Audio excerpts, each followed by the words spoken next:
Queridos, um prazer muito grande estar com os irmãos, compartilhando de algo tão gostoso que é o aconselhamento bíblico.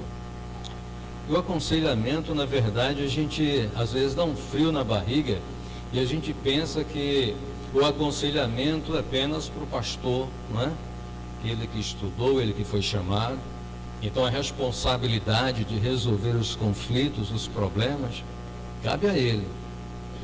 E não nunca aos diáconos, presbíteros ou mesmo os irmãos que estão congregando. A gente sempre pensa que a responsabilidade é sempre do líder, é sempre do pastor.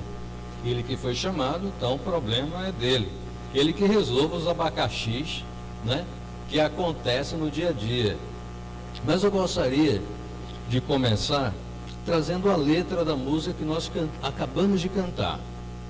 Eu gostaria só de a gente ler um pouquinho sobre essa letra, porque mostra algo do dia a dia. É uma prática constante em nossos arraiais. Há uma prática nisso constante de uma problemática que é o conflito humano. E o conflito humano, irmãos, ele se deu naquele tempo lá com Paulo, né?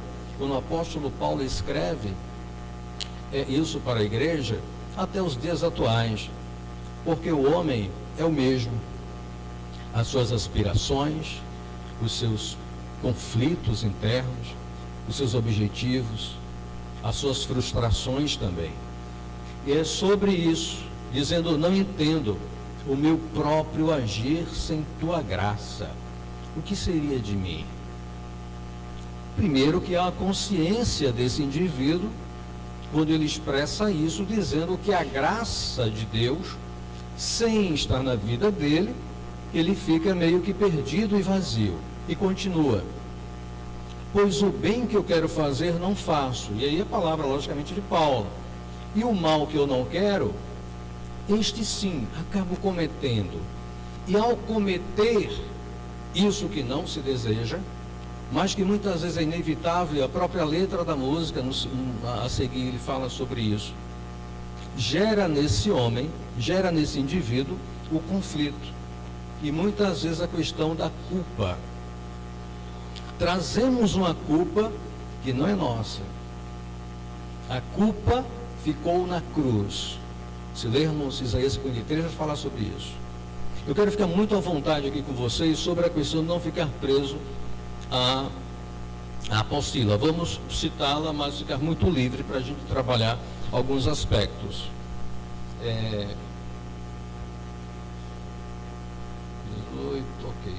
19, né? Em meu ser militam carne e espírito e uma guerra infindável, a qual eu não me rendo. Eu não consigo me render àquilo que eu quero. Ora, quantas pessoas pagam, minha esposa está terminando agora a psicologia, quantas pessoas pagam para ser ouvidas? Vivemos num mundo tão isolado e tão egocêntrico, que a gente senta numa pizzaria, ou às vezes mesmo dentro de casa, ou está lá na sala, ou está na cozinha, a gente manda mensagem, né? E aí, tal, está terminando, o almoço está pronto. A gente manda mensagem, a gente está lá na pizzaria com a família, com os amigos, e está lá a galera aqui, tal, olhando as redes sociais, ou tirando foto. Temos uma dificuldade muito grande dessa sociabilização e nos distanciamos de nós mesmos. Então diz: pois o meu corpo já foi vendido como escravo, e não existe bem nenhum em mim, apenas o pecado. Esse indivíduo tem tanta consciência daquilo que ele é, de como ele está se sentindo, na verdade, um lixo.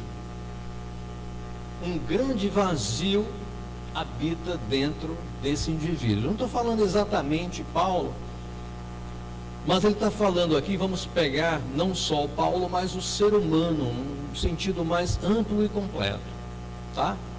Esse indivíduo, ele não sente nenhum prazer. foi vendido como escravo, e a gente tem a ideia aí de José, né? Que foi vendido como escravo, e também a própria humanidade, como estava cativa. E ao conhecer Jesus Cristo, a graça dele nos libertou. E continua então, mas eu sei que no tocante ao meu interior, tenho prazer na sua lei. Tu és o meu amado. Esse indivíduo sabe que lá dentro, no seu espírito, na sua alma, existe sim a graça de Deus. E quando ele consegue perceber isso, aí ele vai dizer, olha, tem esperança, tu és o meu amado, a sua lei eu tenho prazer nela. Embora que, aí volta aquela questão do início, há uma luta constante em nós. Eu quero fazer esse preâmbulo para chegar na questão onde entra o aconselhamento. Aonde nós nos deparamos com o indivíduo que está muitas vezes perdido. E aí você pode dizer, mas um problema tão besta. Fulano me procura, mas com um problema, tá? Você vai sentar, isso é problema. Queria eu que todo problema desse caba fosse esse, né? Mas cada um vive sua problemática. Para ele, para ela, aquele problema que parece tão simples para você, para ele não é. Entende? As vivências e as experiências de cada um é singular. Você não pode medir a tua maturidade pela maturidade do outro. Ou a gente passar uma régua achando, mensurando, medindo que a partir da minha visão, da minha perspectiva de santidade, de maturidade, de resolução dos problemas, dentro de casa, na igreja, etc., tem que ser da minha forma, porque a minha forma é correta. Eu oro o dia todo, eu jejuo 4 vezes na semana, entende? Falo línguas, tenho revelações. Se você não tem, coitado de você. Esse era um problema que Paulo encontrou em Coríntios, que foi a igreja que deu mais dor de cabeça a Paulo, porque os caras batiam no peito achando que era mais santo do que os outros. Eles mediam a santidade a partir deles, da visão, da experiência deles. Então qualquer probleminha menor do que o dele, ele considerava que os outros eram bobos. E aí é um problema. Mas vamos lá. Então, liberta-me de mim. Eu quero ser a sua casa. Se você estiver aqui, eu sei, eu venço o pecado. Há um clamor nisso aqui. Há um clamor. Quando as pessoas procuram você para aconselhar, ou a partir desse momento, desses dias em que a igreja está proporcionando aos irmãos conhecer sobre aconselhamento, vocês não virão mais o problema do outro como simplesmente um desabafo. Vocês estarão entendendo que são instrumentos de Deus para apacentar, para ser resposta do Senhor. Agora, cuidado, e aí Dom Helder tem uma frase no livro que diz assim: ótimo que tua mão ajude o voo, mas que jamais tome o lugar das asas. Não queira ser a asa do outro, tá? Ou seja, não é você que vai dizer, olha fulano, você tem que fazer desse jeito aqui, olha. Não, desse jeito não, assim, você tem que ser assim, tem que fazer isso em casa, fazer isso aqui. Sabe as diretrizes? Isso não é o trabalho do aconselhamento. Não é. Não funciona desse jeito. Mas continuando. Então, enche-me de ti, até que não haja mais espaço. Pois quando estou em tua presença, o meu viver é transformado. Então, enche-me de ti, até que não haja mais espaço. Quando estamos cheios de Deus, não há mais espaço nenhum. É como um copo totalmente cheio. Se botar uma gotinha, transborda. Não tem mais espaço para nada. Entende? Então, quando estamos cheios da graça, o Senhor Deus nos usa para ser bênção para o outro. E acredite, você e eu não fomos chamados para ser maldição. Fomos chamados para ser bênção. Aconteceu uma certa vez numa igreja que a gente pastoreou, que tem uma frase, né? Resistir ao diabo, né? Alguns dizem ao diácono. É brincadeira isso. Mas tinha um que só a graça de Deus. Só a graça de Deus. E fui colecionando algumas pérolas, juntei o conselho e olha, irmão, infelizmente não tem condições de continuar conosco como líder por causa disso. Muito bem. Eu citei que a gente deveria fazer isso, dizendo que seria uma questão de saúde, né? Estaria se ausentando por uma questão de saúde, uma questão ética e tal, para não expor. Ok, assim foi feito. Alguém disse, pastor, e o senhor nem abençoou o diácono? Não.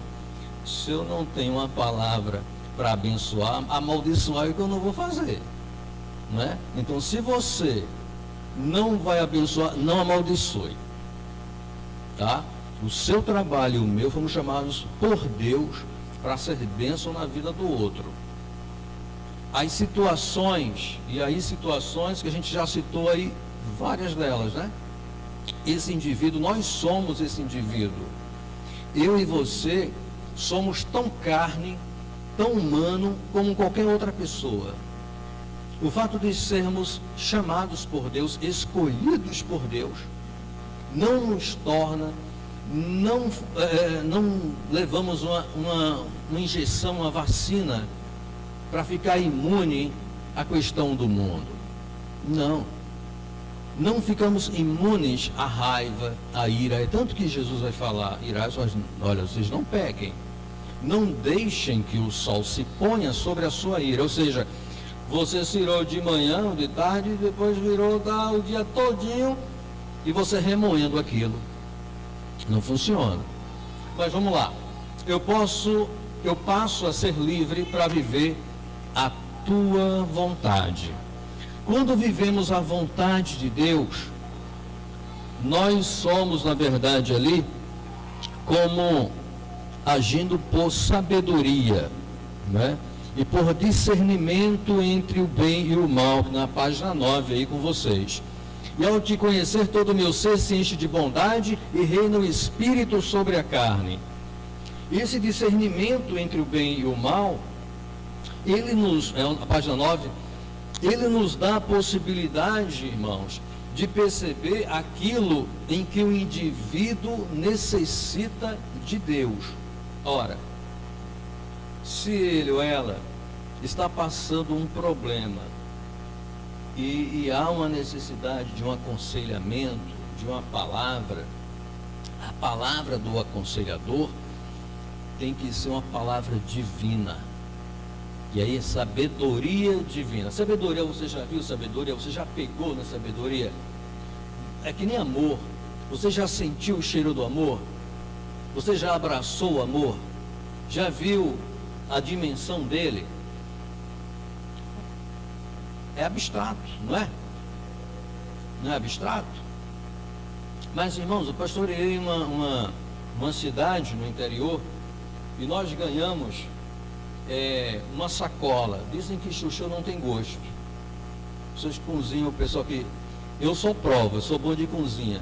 Eu sou aquele que passa pelo Inmetro. O Inmetro sou eu.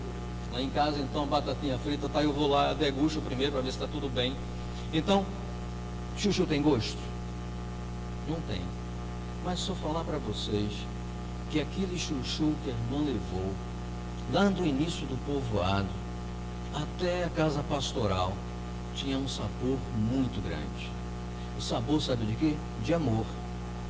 O amor passa a ter forma, ele passa a ter sabor e cheiro. Quando você abraça aquele amigo ou aquela amiga que está no momento difícil, ou que você não vai ver mais, está viajando, vai para um lugar distante, o amor passa a ter forma. Quando você entende o carinho do outro, a dimensão de estar com o outro, o quanto o outro é importante na sua vida. E aí, nós nos colocamos na posição do outro quando entendemos o seu problema.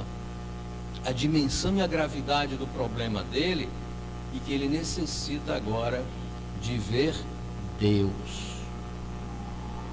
Ora, não vai ser eu e você dizendo o que ele tem que fazer. Não vai ser. Vai ser a palavra. Abra sua Bíblia em Êxodo 18.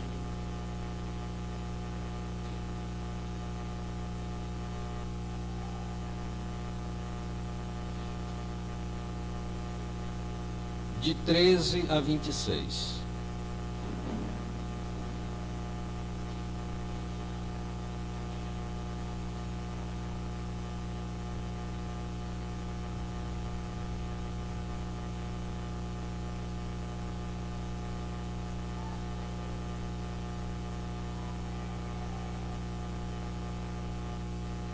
Quem tiver NVI aí, faça a leitura, por gentileza.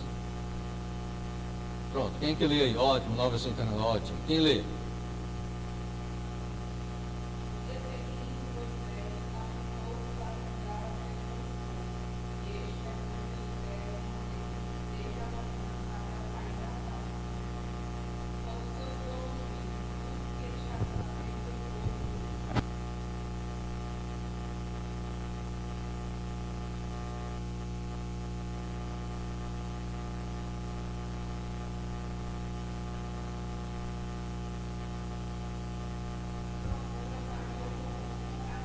Ponto, só um pontinho. Olha só. Moisés fazia um trabalho, seja de juiz, seja de sacerdote, mas o povo procurava, correto? E ele estava ali de manhã, dizia Jetro, até o final da tarde, início da noite, porque o povo procurava, correto? Então, ele precisava fazer algumas deliberações. Ele precisava julgar algumas questões e aconselhar outras. Perfeito? Vamos seguir viagem.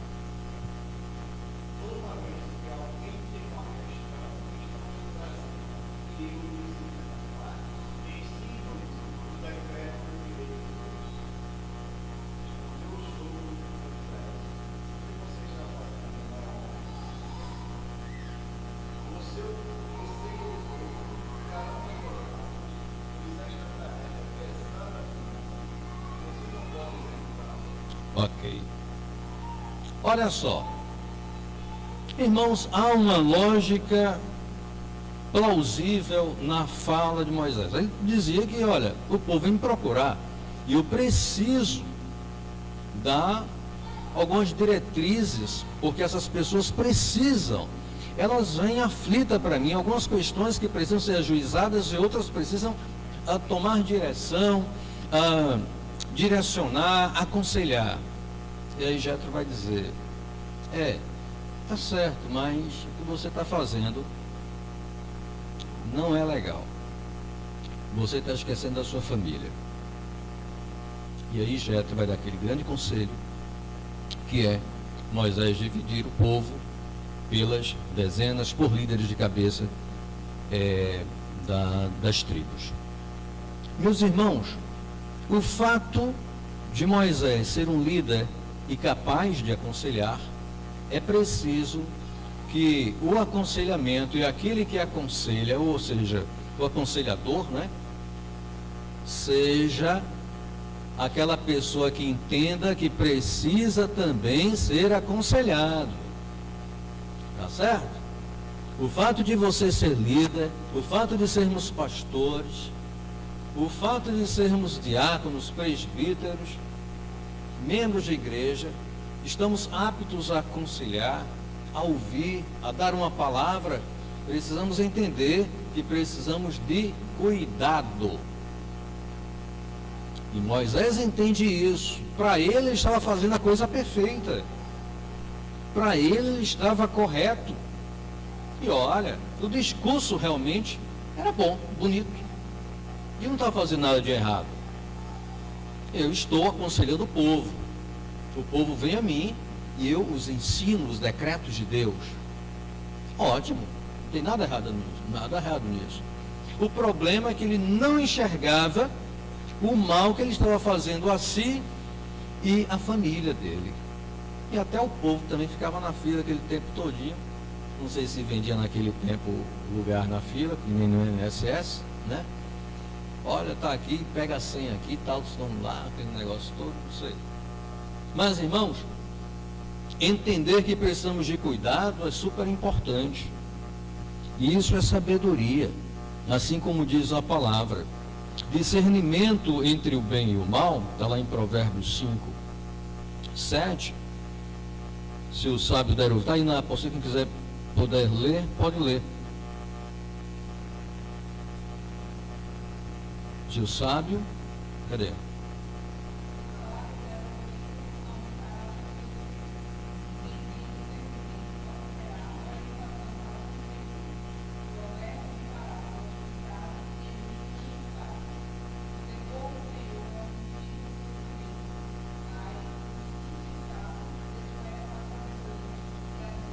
O ponto-chave do versículo é: o temor do Senhor é o princípio de sabedoria, do conhecimento. Esse é o princípio, tá? Se você pode ter todas as atribuições de um conselheiro, mas se não tiver o temor, e o temor, não entenda temor aqui nessa passagem como medo, não é. É respeito, é o zelo por Deus, tá? E esse zelo do Senhor, ele é o princípio do conhecimento, tá bom? Essa questão da autoridade do Espírito Santo, não entenda a autoridade do Espírito Santo com a autoridade daquilo que você bate na mesa, pá, né? Chamando a atenção do outro, ou aumenta o tom de voz para chamar a atenção. Não é. Isso, na verdade, é falta do que dizer, né? Aumentamos o volume quando não temos nada para falar. Queremos ganhar a atenção do outro no grito, na zoada, né? Como diz assim. Então, a autoridade é do Espírito Santo. E aí está a passagem bíblica em relação a essa questão do Espírito Santo. O Espírito Santo, irmãos, é aquele que nos direciona. Eu tenho colocado, eu não vou colocar como exemplo, não gosto de usar exemplo pessoal, mas como a gente está contando aqui algumas nuances a respeito de aconselhamento, tem um casal lá no bairro onde a gente mora, que abriu uma açaiteria. Eu sou apaixonado por açaí, né? É gostoso pra caramba. A Glaucia que não gosta, mas ninguém é perfeito. A gente não pode, né, querer a perfeição dos outros e tal. Aí, mas lá também vende sorvete. Ela gosta de sorvete. Mas todas as vezes que a gente vai lá conversar com aquele casal, eles dizem: foi Deus que trouxe vocês aqui. A gente não vai nem tomar açaí, menino. Quando a gente vai lá para conversar, olha, a gente está passando um problema. Essa semana eu estive lá. Eu tinha um aconselhamento na quarta-feira. Aí, quando eu passei, eu os vi fora do açaí, do açaí, né? O casal conversando. É um casal. Aí eu parei lá na frente e tal, desci, fui no supermercado comprar alguma coisa e fui lá para conversar com eles. E aí o que eu conversei com eles foi o seguinte: vocês já viram a lua como está? Porque quarta-feira foi lua cheia. Eu até disse para a Glaucia, a lua cheia. Super lua. Foi uma lua violenta, né? Os casais aí que o digam, né? Aí eu disse: olha, vocês já viram a lua como está bonita? Aí ela encheu os olhos de lágrima. Aí ele disse: pastor, o negócio está meio complicado, porque o sol só aparece quando a gente está com alguns problemas aqui. Eu digo: é porque Deus ama vocês, né? Mas diga, eu só não quero dizer nada não, só vim dizer isso para vocês. Aí deixei um poema para eles, de Mário Quintana, sobre o tempo. Eu disse: ó, estou deixando esse poema aqui, meditem nisso, tá? Porque a gente às vezes faz a teologia e acha que Deus não se revela nas coisas simples. A gente tem um hábito disso, né? A gente acha que Deus só se revela, né, no nosso arraial, nas quatro paredes. Não, Deus fala de todas as formas, de todas as formas, inclusive através de um poema, né? Há um problema e a gente joga para o outro para que, né, o outro pegue a bomba e exploda na mão dele. Porque é muito melhor que o outro se dê mal do que a gente. Às vezes nós pensamos isso, não falamos, mas agimos como tal. Um exemplo disso é quando acontece, ou alguém vem, e aí a gente vai estar tocando nesses outros pontos sem lê-los, que são os pontos de habilidade de se relacionar com outras pessoas e habilidade de se comunicar claramente, né? Dentro também da ajuda a outras pessoas a crescer em Cristo. Esses 3 pontos aí. Quando há um problema, e às vezes a pessoa vem conversar conosco, ou acontece algo na nossa família, seja em relação à saúde, emprego, etc. e tal, ou quando nós vimos alguma imagem lá na TV, no jornal, até porque quando a gente assiste um jornal, só tem notícias catastróficas, né? Só. Não existe. Quando existe algo bom, olha, faz. Mas vamos lá. Não é porque não exista, não. É porque a mídia só quer passar aquilo para você, para que você acredite, tá? E da forma que ela quer que você acredite. Mas achamos, irmãos, que acontecer com o outro é melhor do que conosco. Tudo que é ruim, por que não, Senhor, com o outro? Porque, Senhor, eu estou na tua casa. Senhor, eu oro tanto. Deus, eu te busco tanto. Quantos de nós, pastores, já não ouviu isso no nosso gabinete? Pastor, mas eu busco a Deus, eu oro incessantemente, eu jejuo, eu vou à igreja, eu leio a Bíblia. E como é que isso acontece comigo? Como é que pode? É do tipo, porque não acontece com o vizinho, que ele não é crente, que ele não vai para a igreja. É mais ou menos isso quando nós falamos isso para Deus. Porque queremos que o mal, e nós aceitamos que o mal aconteça com o outro, mas não conosco. E o entendimento de um aconselhamento está para mostrar, como a gente iniciou a letra da música, né, que nós cantamos há pouco instante, é mostrar a nulidade e a impotência do ser humano diante das dificuldades. E mostrar que Deus onipotente, onde está Deus nesse problema? Você enxerga Deus nesse problema? E de que forma você enxerga? Isso faz toda a diferença.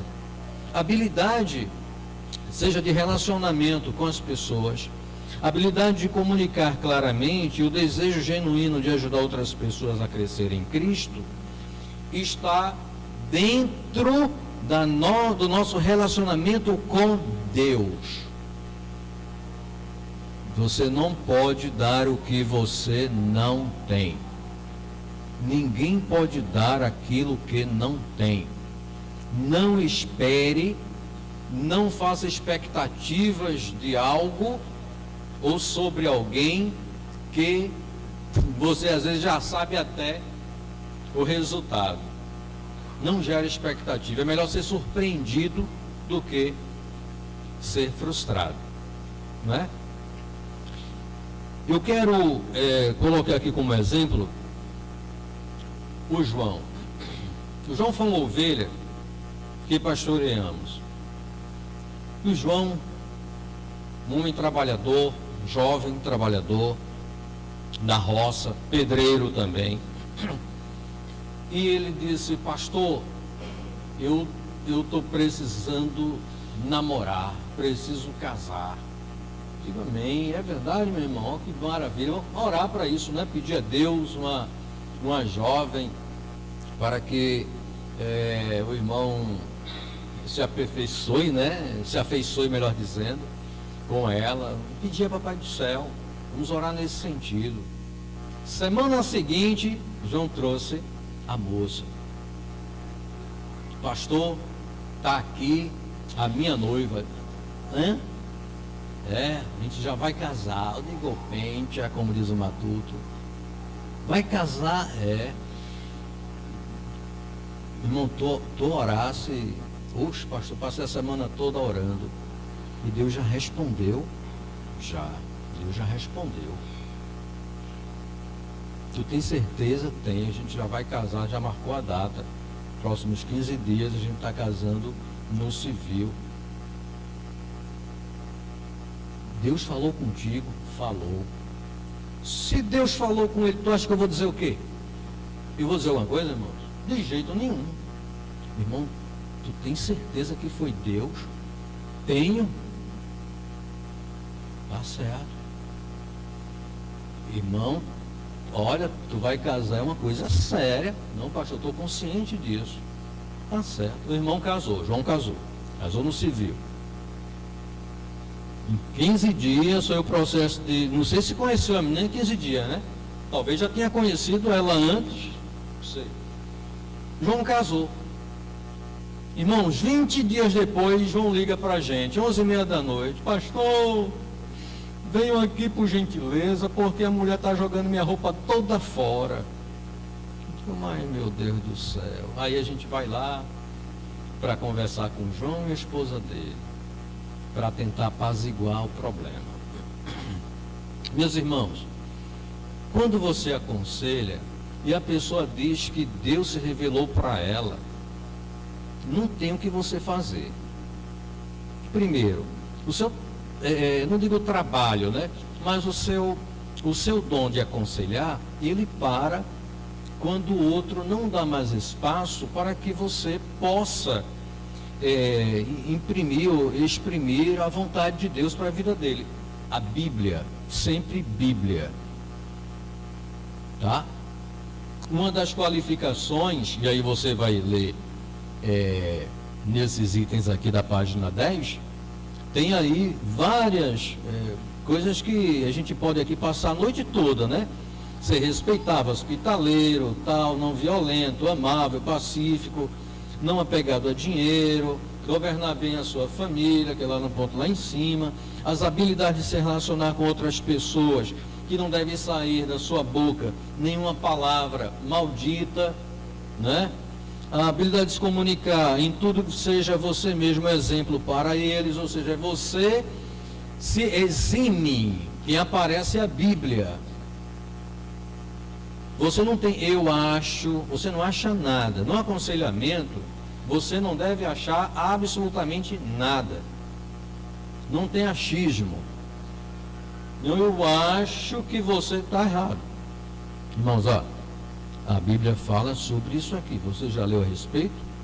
E como é que você vê essa passagem bíblica diante desse problema? Vamos ver como é que o personagem, como é que o profeta Isaías, que passou por isso, como é que ele se sai? Vamos ver aqui outro, vamos ver Paulo, como é que Paulo diz a respeito desse problema.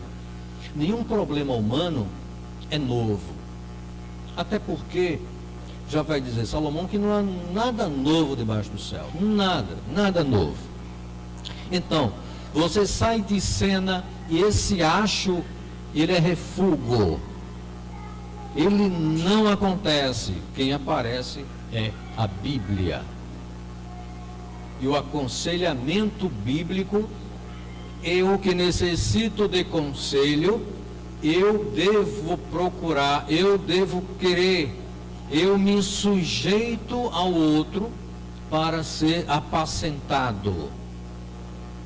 O pastor, ele pastoreia aqueles que desejam ser pastoreados, porque infelizmente há ovelhas que se mantêm às vezes distantes, que mesmo estando juntos, mas está distante. E esse desejo, irmãos, esse desejo de estar junto, de ser pastoreado é bênção, porque você sabe que você pode contar com o seu pastor. A igreja pode contar uns com os outros. Uma pergunta: por que existem tão poucos conselheiros em nossa igreja? Se há conselheiros, por que há tão poucas pessoas que procuram o outro para abrir o coração? Por quê? A gente vai ter várias respostas. Uma delas é porque não confiamos o suficientemente no outro. O outro não é maduro o suficiente. Mas nós achamos que o outro não é maduro o suficiente a partir da nossa maturidade. Você já viu que um ladrão, ele confia em qualquer pessoa? Não. Por quê? Ele acha que todos roubam. Nós precisamos aprender a confiar uns nos outros. A confiança é que nos tornará diferentes, uma comunidade diferente lá de fora. Confiar um no outro é não ter a ânsia de empurrar o problema para o outro resolver. Entende? É entender que nós somos chamados como família. E nós nos chamamos família, irmãos. Irmão fulano, irmã cicrana. Mas mesmo assim, quando chegamos na casa do outro, nós temos toda aquela, formalidade e tal, não é verdade? É porque a nossa construção a partir dessa ideia de família, ela precisa ir para a prática, sabe? E a gente precisa abrir mais o coração um com o outro. Nós precisamos confiar nas pessoas. Nós precisamos criar um ambiente saudável. Igreja é um ambiente saudável. Se a igreja não for um ambiente saudável, você acha que as pessoas que estão com problemas vão procurar? O pastor Jefferson disse há pouco instante, quando a gente assumiu, quando foi assumir, na verdade, o conselho fez uma pergunta, Eu era um dos candidatos. E fez uma pergunta para mim. Eu já estava com eles há 4 anos como pastor de jovens e área de música. E aí o conselho fez uma pergunta: pastor, qual o seu projeto de evangelismo para a igreja? E aí eu disse: nenhum. Ué, nenhum? Como assim nenhum? Você é doido fazer um projeto de evangelismo para a igreja? Eu não queria estar aqui se eu não fosse crente. Eu vou trazer outras pessoas. Claro que não. Primeiro se trata, primeiro se cura o que está dentro. As feridas precisam ser tratadas, para depois sim, os sarados serem parte da graça de Deus para o mundo ferido. Aí é diferente. Entende? Então essa confiança, irmãos, ela se dá mutuamente. Quando temos um ambiente de mutualidade, nós encostamos a cabeça, assim como João encostou a cabeça no peito de Jesus, encontrar afago. Perceba que é aquela letra que nós cantamos há pouco instante. Essa pessoa, nós somos a pessoa muitas vezes que estamos cheios da glória de Deus. E Paulo estava, mas num dado momento, aquele mesmo Paulo que disse: sede vocês meus imitadores, como sou de Cristo. Esse mesmo Paulo agora diz: maldito homem que sou. Olha, o bem que eu quero fazer, se não faço. Você entende esses altos e baixos? Que você acorda de manhã louvando a Deus, alegre e feliz. No outro dia você acorda: caramba, estou mal, não estou bem. Sabe, é esse lidar no dia a dia com pessoas sofríveis, com pessoas carne e osso, que aceitaram Jesus, que fazem parte da nossa comunidade, mas essas pessoas não são perfeitas, e eu preciso entender isso, mas o outro precisa também entender que eu não sou esse cara perfeito, esse cara sou eu. Não sou eu. Mas é preciso que o outro entenda a inutilidade. Quando olhamos no espelho, nos deparamos com um ser que almeja Cristo, almeja viver Cristo a todo instante. Mas esse mesmo indivíduo é bombardeado todos os dias e precisa dessa graça. E essa graça é manifesta no abraço do outro. não é simplesmente julgando o outro. As pessoas têm medo de abrir o coração porque elas vão ser julgadas. O outro não abre o coração com medo de ser julgado. Essa semana, semana passada, um jovem chegou para mim. Ele é homossexual e ele estava fora do convívio da igreja, mas ele é membro da igreja.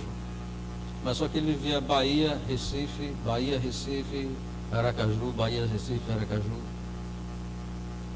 E aí quando a gente assumiu, comecei a contactar todos os membros da igreja para fazer o rol de membro e tal. E aí conversei com ele.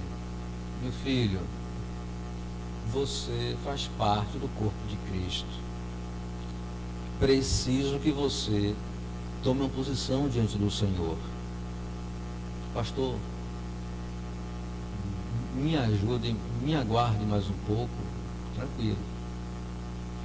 Aí quando foi 2 semanas atrás, ele estava aí numa mensagem ele renovou os votos com Cristo. Aí ele chegou e disse: pastor, obrigado por não desistir de mim. Aí a gente sente, poxa vida, estava doendo muito nesse cara isso, sabe? O fato de estar distante do convívio da igreja, do convívio dos irmãos, do convívio da palavra de Deus. Então é isso que eu quero passar para vocês, que a gente possa, no aconselhamento, mostrar o afago de Deus.